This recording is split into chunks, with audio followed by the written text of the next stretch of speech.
Hi everyone, Happy New Year to you guys. I hope your 2022 was great and I believe your 2023 will be awesome. So today I'm going to talk about the lessons that I learned and I could implement from the books from 2022, the one that I read in 2022. I'm going to talk about the lessons that I learned from those books and what and all I could relate to and I could implement in my life. So let's get started.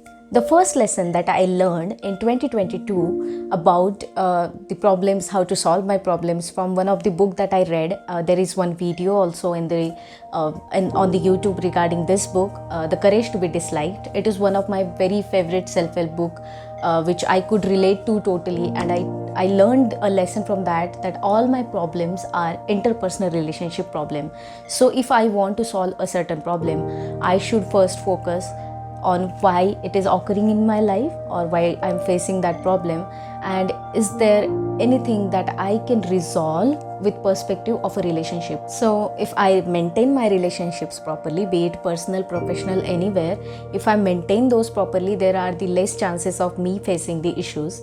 Those are with the interpersonal relationship problems, which is like 99% of my issues. So that is one of the lessons that I learned in 2022. And how did I implement it?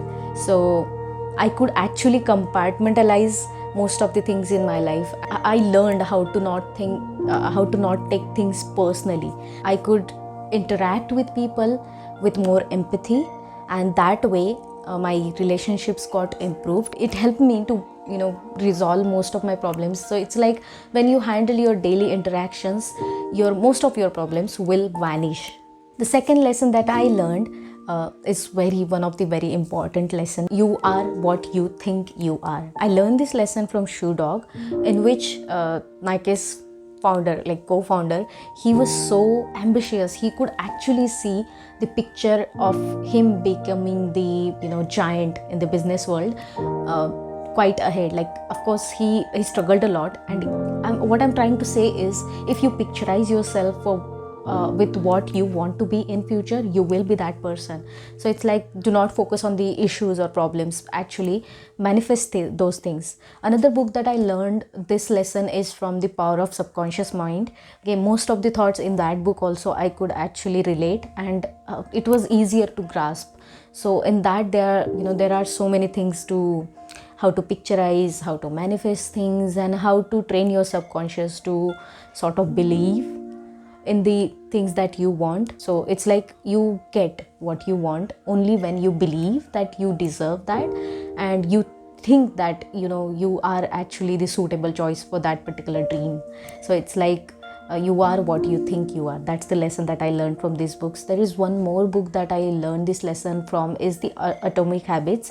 Only Atomic Habits puts it in a different way, that the author tells you to build that identity, to make yourself quite comfortable with the habits that you want to cultivate. The third lesson that I learned from 2022 from my reading is about the habits. The small habits can actually sum up to the huge benefits. So this is the lesson that I learned, obviously, from Atomic Habits from James Clear. So in that, there are few principles that I could implement in my life. One of those is habit stacking. So I have explained it in another video also. So it's like, if I want to read something before I go to sleep, I should put the book onto my bed. This is one of the example that I generally give. I'll put a book on my bed before I go for a dinner, and once I'm back from the dinner, it's definitely the first choice that my brain is going to seize, and I'm going to read that book. So that is sort of the habit that I have. There are so many habits with that particular lesson that I have cultivated. So and a small habit, how does it sums up to the huge benefit, is like, if I have the habit of reading few things before I go to sleep, that helped me to study one of the certification that I recently completed, and so that also helps you in your professional work to learn new things, and your brain sort of is active at that particular time frame. And with Atomic Habits, I started loving my daily routine. There is this book, The Man Called Ove, in which Ove always keeps on saying that, I do not understand why people hate their daily routine and why do they need so much of a change. in a grumpy manner he says that. But I could actually agree with that particular statement after I read Atomic Habits, because I started loving the routine. I started investing my time, my energy into the daily routine, which puts me into the good mood.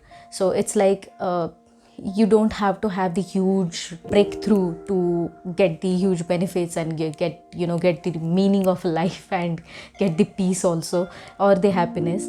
You just have to build the small habits without keeping so much of a pressure on yourself. Instead of a setting goal, set the habits or build the habits. The next lesson that I learned is that you matter. There was this phase when despite of reading so many fantasies and fun books, I was still feeling little low. And when at that time I came across this book called Five People You Meet in Heaven, and in that book I could actually get a feeling that okay, you matter, everybody matters. You may not know it, but you do make a lot of difference in somebody else's life. And there are few incidences in our life where we get to know those things, but it's like to remind ourselves, these are the books that help me. One of them is the Five People You Met in Heaven, another one is Midnight Library, and the next one is A Thousand Splendid Suns. So it's like there will be instances where you will feel that I'm not significant enough in this world, or I do not know the purpose of my life. But you have to step back at that time, calm yourself up, and you will get to know that what sort of impact or effect you hold onto other people's lives. Especially in A Thousand Splendid Suns, if you have read it, you will know that the book is, most of the people find that book quite sad, which is the specialty of Khalid Hosseini, because that talks about the truth of Afghanistan in the Taliban reign. Gives you the harsh reality of the women's lives there, which makes everybody feel quite privileged in other countries.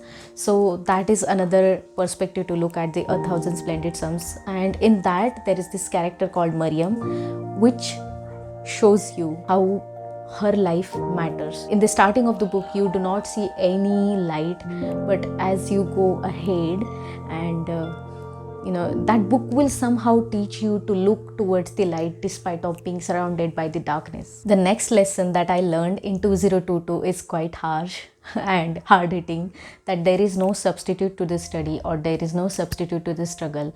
Everybody has a different struggle, and you have to keep learning. And if you keep learning, you will actually keep living. You will live a happy life. You will lead a happy life. And this is something that I got to learn from most of the books. So I can't really pinpoint or set particular book in here. The next lesson that I learned in 2022 from the books is that read fantasy or novel stories as much as possible, and they will help you to go into the another universe, and where you can, it's pretty much like a meditation. So I got to learn in 2022 that fantasies are awesome. Dark fantasy or the novels or the series. I recently started reading A Coat of Thorns and Roses by Sarah J. Maas, which is like a fantasy series. So it's pretty much like investing, and it gives me happiness. So that is something that I got to learn while I'm reading multiple books, because I read multiple books at a time. Okay, and in that I generally keep one fantasy book which helps me get away from the reality for a while, and it helps me with the happiness. The last and the very important lesson from 2022 that I learned is read as much as books in your mother tongue as possible.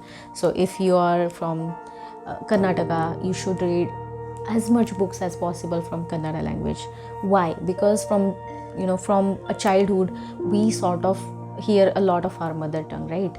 So that's especially my own experience, that I can relate to, or I can get indulged into a book if it is in my mother tongue a lot more than the other language.